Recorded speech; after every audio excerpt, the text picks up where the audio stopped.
Rachel Holt for Nesson.com. Welcome to our Fantasy Football Podcast. Week 1 of the NFL season just wrapped up. Many surprises, many disappointments. If you watched that Rams 49ers game, we're sorry, that was terrible. We're joined by Ryan Fowler of Fox Sports. Ryan, thanks for joining us. You got it. You're right. That late game was pretty painful. Did you stay up for it? The first half, the quick turnaround to Tuesday, as you know, had to get. It was a school day, so Yes. wanted to get to bed a little bit early. It was not kind for us East Coast people. All right, first off, let's talk surprises in Week 1. Who are the big breakthrough performers that everyone wanted on their fantasy team? Yeah, I mean, surprises and wanted on their fantasy team, I think, are two different conversations. But I will say this.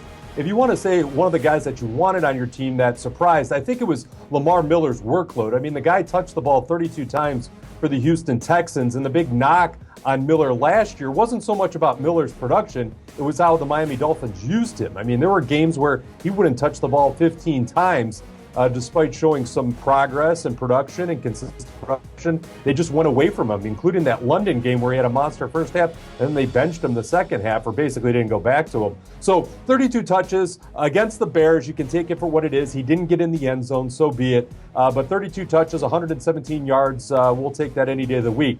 Now, surprises that guys that had lower ADPs, average draft positions, I start with Tajae Sharpe. I mean, the guy was on the field 64 of 67 offensive plays for the Titans. And yeah, he didn't fall in the end zone. Tough matchup against Minnesota. Minnesota did score those 2 defensive touchdowns, but Tajae Sharpe was available in over 80% of leagues on Fox Sports. He goes out there and is a PPR machine, much like Jarvis Landry. So now we have to see if Tajae Sharpe can fall in the end zone, because if you get the PPR production and the amount of targets he's seeing and fall in the end zone every other week or every week, he's one of those guys that I think is going to be a breakthrough player, along with, and some people drafted him. I thought his ownership percentage was a little bit higher than what I expected it to be. Willie Snead of the New Orleans Saints. You know, Snead had some good games with Drew Brees last year, but I think the breakout that he had against the Raiders was a little bit hard to believe. I mean, 170 plus yards plus the touchdown. Willie Snead was one of those guys drafted off of boards in the 9th, 10th, 11th rounds. And we know what Brandon Cooks can do. He had a great game. Michael Thomas, the rookie who could be Marquez Colston 2.0, he had a good game. He caught all the balls thrown to him. So the one guy that was on the outside looking in was Kobe Fleener, the tight end, but his time will come. But Willie Snead, Tajae Sharpe, really impressive week 1s for fantasy owners. Going off of that, like Snead, one of the players that was still available late in the rounds for a lot of fantasy owners was Spencer Ware. And he came up huge in week 1. I mean, obviously Jamal Charles was out with an injury, so that helps Ware get more touches. Is Ware someone whose production is going to continue to go up and up, even when Charles comes back? The short answer is no, and here's the reason. Andy Reid is going to cause a lot of fantasy ulcers this year, because Andy Reid has a knack for mixing things up and going with the quote-unquote hot hand. Now, Jamal Charles, the one thing you need to know about Jamal Charles, and he's coming back from his second major knee injury of his NFL career, so that's not a good thing. But when Charles gets back, he is the only running back to average better than 5 yards per touch in the running game over the last X amount of years. So when Charles comes back, it would be silly for the Chiefs to say, nope, Spencer Ware's our RB1. We're going with Spencer Ware week in and week out. Now, when you look at Charles, there is going to be a committee there. Spencer Ware, if you go back to last year and then look at week 1 against the Chargers, and we'll get to that in a second, he was productive, and so was Charkandrick West in some spurts there. So Charles, when he comes back, it's just going to be a clogged committee, and it's one of those things where you're wait and see. Now, if you own Charles and you don't own Ware, that's where it becomes a little bit of a nervous situation, because if you own both of them, maybe you could figure out the clubhouse leader after week 2 when they're both in, assuming Charles plays this week. But if you don't have Ware, that's where it's like, man, can you trust Charles and Ware to evenly split the touches? Because the one thing that was weird about week 1 against the Chargers and Chiefs was Alex Smith had to bring them back from so many points. It was a little unorthodox. Travis Kelce saw more targets. Jeremy Maclin saw more targets. They had to pass to win. And again, Spencer Ware, what do you have? 129 receiving yards off of a good amount of catches. So it was a little weird of a scenario, and the Chargers defense just isn't that good. So it's a little skewed there. The one thing I can tell you, when Charles comes back, he will have touches, probably 15 at least per game. But Spencer Ware is definitely on the radar for fantasy owners. Adrian Peterson, Des Bryant, 2 names worth mentioning here. First, let's touch on Des Bryant. Will he start to figure things out with Dak Prescott, or are you a little concerned about the first few weeks of the season here? Yeah, Des had a tough matchup against the Giants defensive back Jenkins, who was making his debut there. So I'm okay with Des and Dak the rest of the way. I thought Dak played like a rookie. I don't think he did anything remarkable, but he didn't turn the ball over, which is a big thing. Ezekiel ran well, so the offensive line's doing its part. I think they'll figure it out. The one thing that was concerning about the stat line was Des only saw 5 targets, and I think that's a testament to how well he was covered throughout that game. They didn't want to force it to Des, and that's a smart move by the rookie quarterback. So I think he'll be fine. Now, Adrian Peterson, this is an issue because what they did, the Tennessee Titans, was, okay, Shaun Hill, you beat us with your arm. And Stephon Diggs had a good week 1 output. It wasn't great. It was fine. I mean, I don't think you're going to get that week in, week out. Plus, we have this variable change that we're waiting for Sam Bradford to take over for Shaun Hill. But Adrian Peterson's 1.6 yards per rush, he rushed 19 times. So when you go back and you look at Adrian Peterson's game logs, 1.6 yards per rush was his lowest output since 2008 when he rushed 15 or more times. So there's a little bit of a stat for you. There is some concern that Adrian Peterson, now that Teddy Bridgewater's out for the season, we really don't know what we're going to get because we need to know what Sam Bradford can do in that offense as he's learning the offense quickly and trying to get acclimated to up there in Minnesota. But Adrian Peterson, 1.6 yards per rush against Tennessee, that's not good, but hopefully things will change and defenses can't load up the box against him in the weeks that come. Okay, anyone who's been watching this for, 6 minutes now has just been thinking one thing, and that's been waiver wire. So you're going to be the guy that helps them out. As far as wide receivers go, who can people target in week 2 that would be a good addition for their team? Yeah, I mentioned it at the top. Some of the ownership percentages of wide receivers were higher than I expected, but I think what happened is because wide receivers are so coveted in those early draft rounds now, some people had to make up for missed opportunities later on, so they picked up some wide receivers that may not have been drafted in years past just because they needed to round up that depth. Now, Tajay Sharp is going to be a guy I echo until his ownership percentage is 70, 80%. So Tajay Sharp of the Titans will be a PPR machine. I would pick him up first. I think Will Fuller of the Houston Texans, who had a nice game against the Bears, and it was the Bears defense, is going to be another hot commodity this week at wide receiver. He had a big game, but I wouldn't get drunk on the stats, so to speak, because DeAndre Hopkins had fewer targets than Will Fuller, and that's not going to happen week to week. And that was in addition to Lamar Miller getting those 32 touches. So Will Fuller is another guy that you should probably pay attention to. As far as matchups go, what about Mike Wallace against the Cleveland Browns? Jordan Matthews had a monster game in week 1 against the Browns secondary, and I'm going to beat up on those Browns this year because that secondary is Swiss cheese city. So and you're a Browns fan, so you can do that.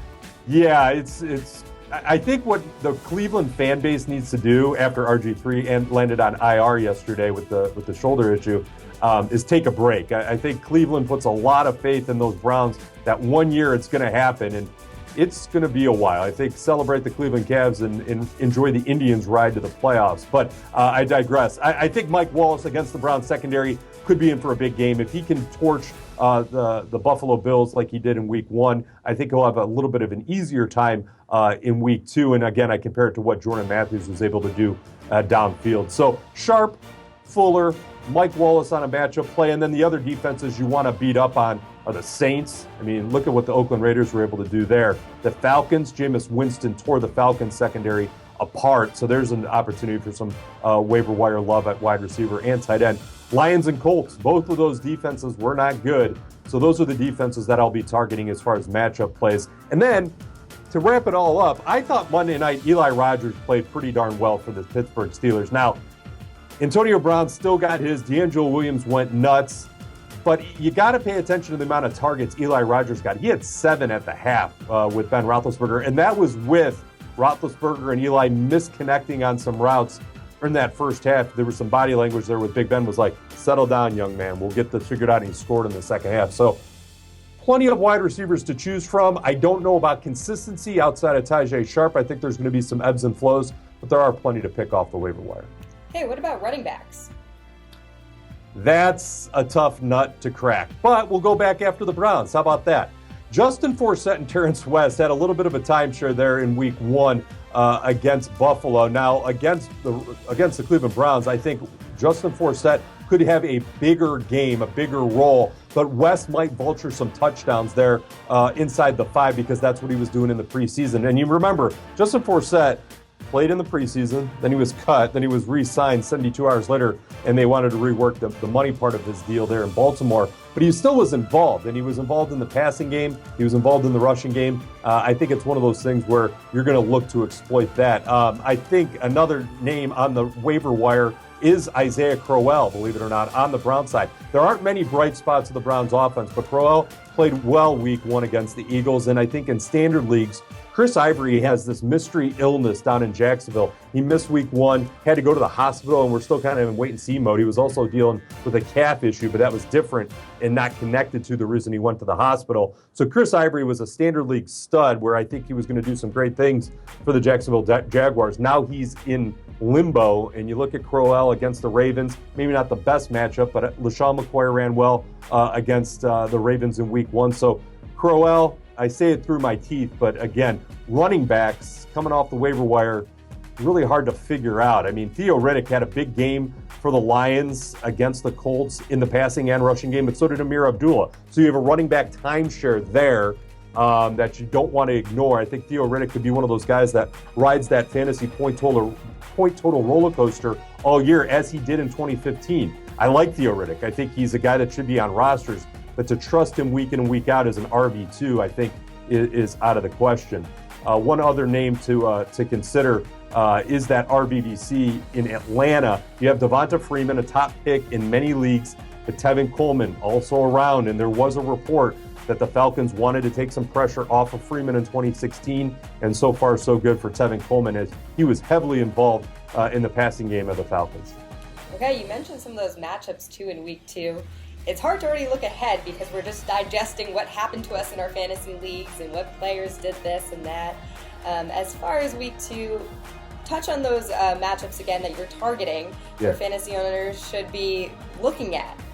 Yeah, Giants and Saints. I think Eli Manning's going to have a monster game. I think the Saints traveling to New York for that game.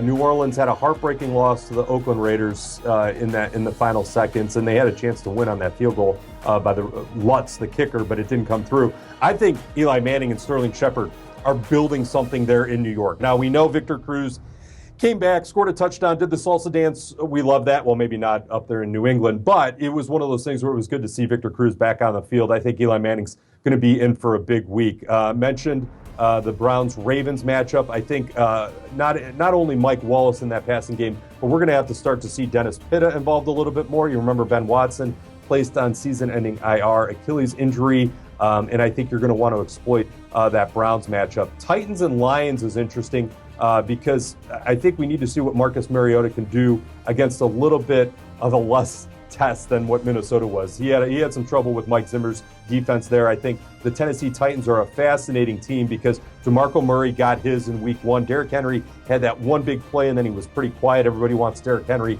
to break through. Maybe we'll see him more in that Lions contest. And then again, Tajay Sharp. I think he could run for president. I would support him right now. Tajay Sharp has looked really good in the preseason and then in the regular season week 1. And then we mentioned the Patriots-Dolphins matchup only because Chris Hogan had a nice game in week 1. I think Chris Hogan was one of those guys that maybe was a late round flyer in the 13th, 14th round. I actually drafted him and then cut him because I needed an RB2 to replace Jamal Charles. I wasn't so confident with the bench. Arian Foster against the Seahawks played all right. But yeah, Chris Hogan, I know a lot of people were pretty stoked to see that play out.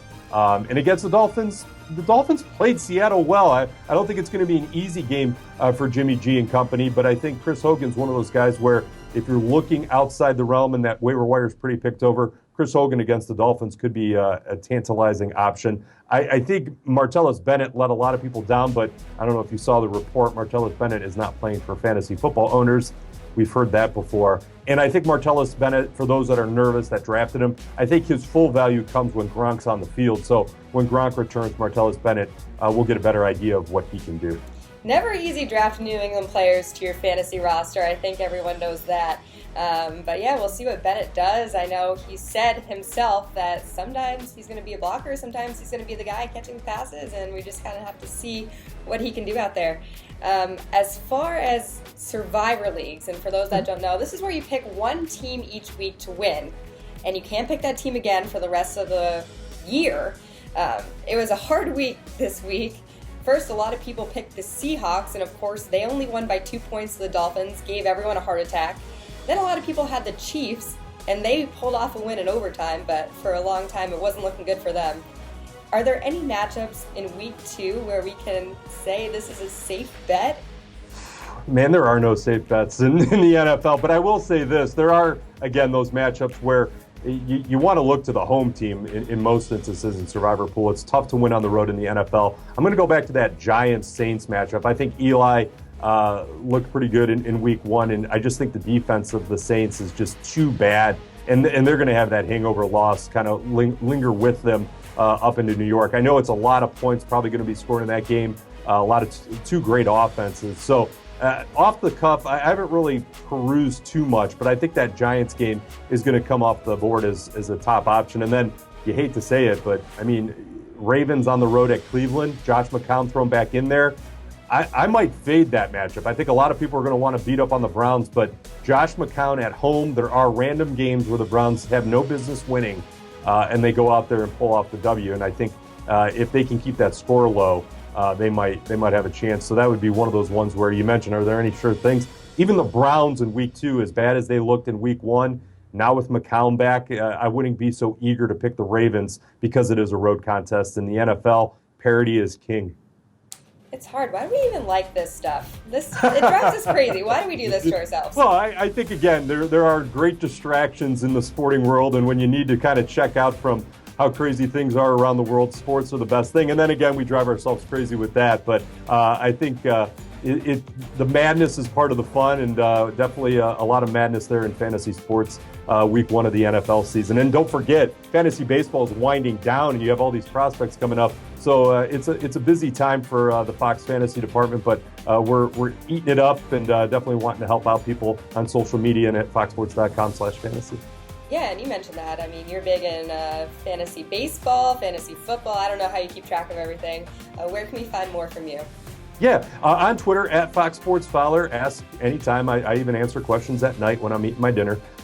So we can check that out. We have a Facebook page, Fox Sports Fantasy there. And then, again, we have chats 4 times a week. We have Tuesday, 7 o'clock.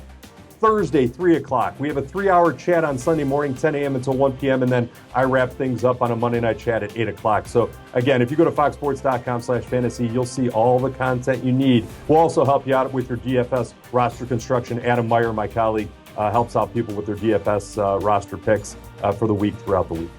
Okay, Ryan. Well, I got to go because I got to pick up Sharp before anyone else does, before they see him. But we'll be talking to you in week 4. We look forward to all the action and continuing to follow along with you at Fox Sports Fowler on Twitter, correct? You got it. Okay, thanks again.